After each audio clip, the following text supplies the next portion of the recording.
أهلا بكم إلى تفاصيل الظهيرة. ب6 أقطاب و6 منصات تطبيقية تقدم مدينة المهن والكفاءات بتمسنا عرضا تكوينيا يغطي هنا 8 قطاعات، 4 قطاعات جديدة اختيرت بما ينسجم وخصوصيات النسيج الاقتصادي بجهة الرباط سلا القنيطرة. مدينة تمسنا للمهن والكفاءات دشنها بالأمس جلالة الملك محمد السادس لتكون رابع مدينة تفتح أبوابها في وجه الشباب للتكوين. زهراء تحل. نحو المستقبل ومهنه الجديدة ترسم المملكة مسارها، تمضي بتوجيه ملكي في إرساء أسس تكوين من الجيل الجديد أبرز ركائزه مدن المهن والكفاءات. جلالة الملك محمد السادس أشرف أمس بمدينة تمسنا على تدشين رابع مدن المهن والكفاءات التي ترى النور من بين 12 مؤسسة، وهي بعدد جهة المملكة، كما سطرت ذلك خارطة الطريق المنبثقة عن حرص ملكي على جعل التكوين المهني رافعة استراتيجية لتحسين التنافسية الاقتصادية ومسارا واعدا لتحقيق الإدماج المهني للشباب. المدينه اللي كيتشن سيدنا الله ينصرو غتعطي واحد الدفعه قويه بالنسبه للشباب والشابات ديالنا، بما فيهم اللي ساكنين بعاد، لان كاين 700 سرير فاش يمكن لهم يباتوا، وكاين واحد العدد ديال الخدمات باش ان شاء الله بعد سنتين ديال التكوين كيقدروا يدخلوا لسوق العمل. وخصكم تعرفوا ان المتدربين والمتدربات ديالنا اللي تيتكونوا في المكتب الوطني للعمل الشغل عندهم واحد نسبه الادماج عاليه وعاليه جدا، تفوق 80% في غالب الاحيان. نسبة إدماج عالية أثمرها استحضار حاجيات سوق الشغل حين رسم المسارات التكوينية لتتحقق الالتقائية بين تكوين المتدربين وحاجيات المشغل، ويشرك في هذه العملية كافة المعنيين. تستحضر أيضا حين رسم مسارات التكوين خصوصيات النسيج الاقتصادي الجهوي. وفي مدينة الكفاءات والمهن لجهة الرباط سلا القنيطرة يغطي العرض التكويني 8 قطاعات هي الرقمنة والذكاء الاصطناعي والصحة والفلاحة والسياحة والفندقة والتجارة والتسيير والصناعة والصناعة الغذائية وخدمات الأشخاص.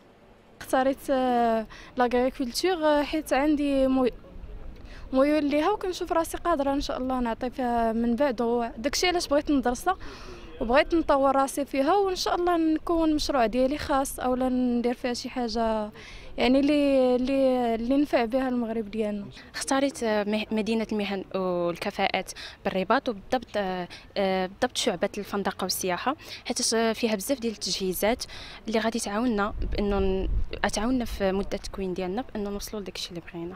انا هنا لاستكمال التعليم العالي، تحديدا التكوين المتخصص، ومدينه المهن والكفاءات هي فرصه كبيره للمغرب وايضا لباقي القاره الافريقيه. مدينة المهن والكفاءات التي دشنها جلالة الملك استحضرت الذكاء الاجتماعي، كذلك تم إشراك أزيد من 17 لجنة قطاعية وأزيد من 1000 مشارك. ولإكسابهم المهارات المهنية تضع برامج التكوين المتدربين في صلب العملية التعلمية، وتجعل منهم الفاعلين الرئيسيين فيها إذا اعتمد نظام التعلم بالممارسة عن طريق تمارين تحاكي الواقع المهني.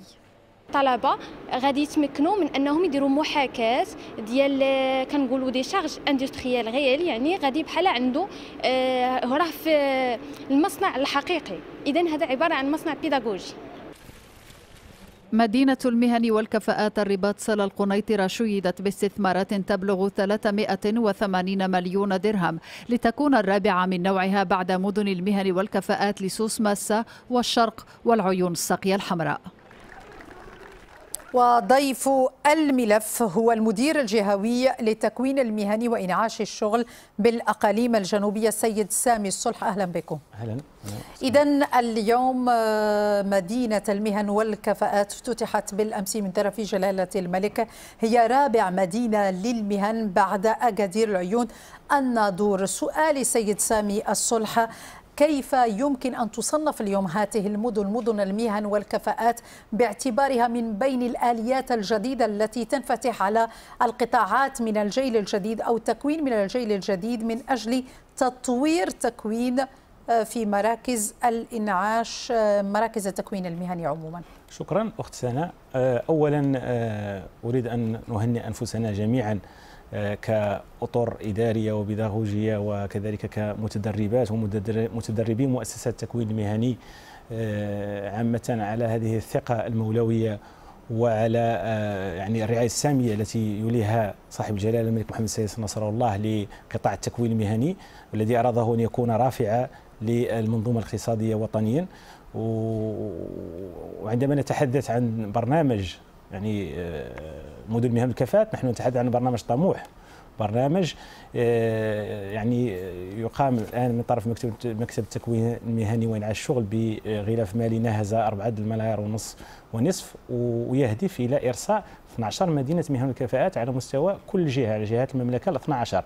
هذا البرنامج الذي يأتي في تصور مبتكر، تصور ينبني على يعني 3 مرتكزات أساسية. أولا وضع برامج تكوينية محينة وعرض تكويني محين. ثانيا يعني وضع فضاءات بيداغوجية حديثة وعصرية يستفيد منها المتدربين بهذه المؤسسات. وثالثا تثمين الرأس المالي البشري.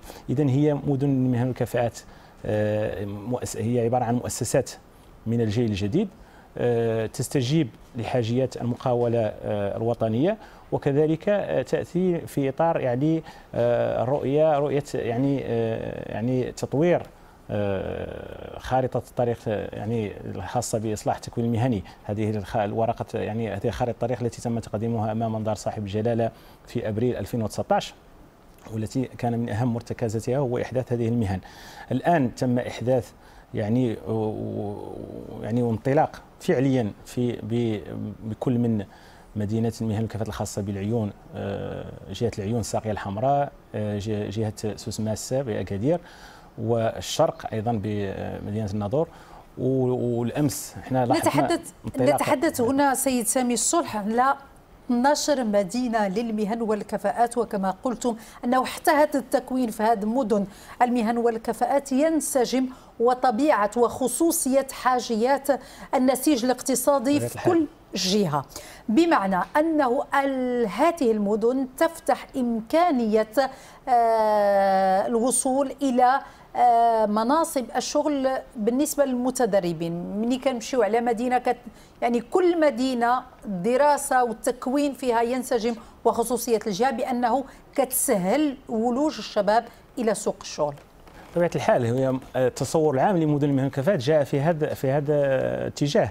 اولا هو كان يعني نتاج سلسله من الاجتماعات والنقاشات والورشات، ورشات يعني النقاش مع مختلف المتدخلين على المستوى الترابي من مهنيين ومجالس منتخبه وكذلك فعاليات مدنيه، من اجل الوصول الى عرض تكويني خاص يستجيب لخصوصيات كل جهه على حده، وينسجم ايضا مع مخططات التنميه الجهويه على مستوى الجهات، وكذلك استجابه للاوراش التنمويه التي تعرفها بلادنا في مختلف يعني المناطق. هناك اكثر من 13 قطب للتكوين، حوالي اكثر من 200 شعبة تكوينية. شحال كتستوعب اليوم هذه المراكز من المتدربين؟ مدن المهن والكفاءات تصل طاقتها الاستيعابية سوف تصل إلى 35,000 متدرب ومتدربة سنويا، وعبر مختلف يعني القطاعات التكوينية التي تم إحداثها. مدن المهن والكفاءات تتميز أيضا بكونها مؤسسات من الجيل الجديد، توفر يعني 30% من التوجه من المقررات التكوينية الجديدة هي موجهة إلى يعني القدرات الذاتية والحسية لما يسمى بالسوفت سكيلز للمتدربين والمتدربات. مدن المهن والكفاءات أيضا تأتي في إطار تصور عام يشمل مثلا يعني مرافق حديثة داخل هذه المدن. نتحدث عن مراكز للتوجيه الوظيفي، نتحدث عن مكتبات وسائطية هامة، نتحدث عن حاضنات للابتكار تشجع يعني متدربين ومتدربات هذه المؤسسات على التحسيس وعلى خلق المقاولة وإنشاء المقاولة. شكرا لكم سامي الصلح، المدير الجهوي للتكوين وإنعاش التشغيل بالأقاليم الجنوبية. شكرا لكم. شكرا.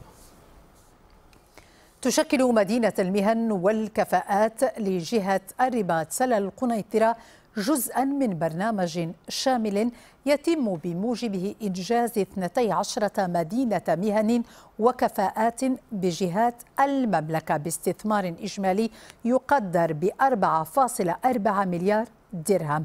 مدن المهن والكفاءات طبعا هي ثمرة رؤية ملكية مستقبلية تشمل كل جهات المغرب. جيهان دبلالي.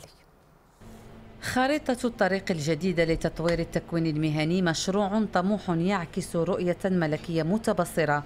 في سنة 18 و2000 أطلق جلالة الملك محمد السادس دينامية جديدة تروم إعادة النظر في منظومة التكوين المهني لجعلها تتلائم مع الحاجيات المتنامية للمقاولات والقطاع العام.